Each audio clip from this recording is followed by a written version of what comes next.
Hello viewers, in today's video I'm gonna show you how to add multiple picture to Instagram story. So first of all, open Instagram apps. Before start the video, make sure to subscribe our channel and hit the bell icon for more update. So let's get started. Click on to your story option.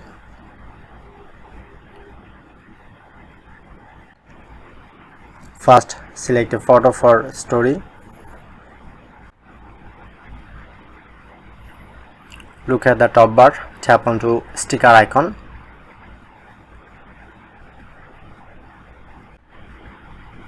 Now shown here to more option. Now I am only selecting the photo option.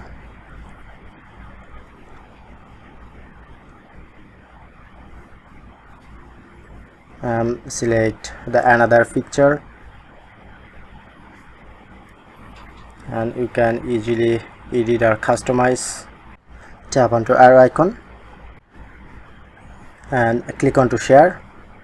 So that's how you can easily add multiple picture to Instagram story.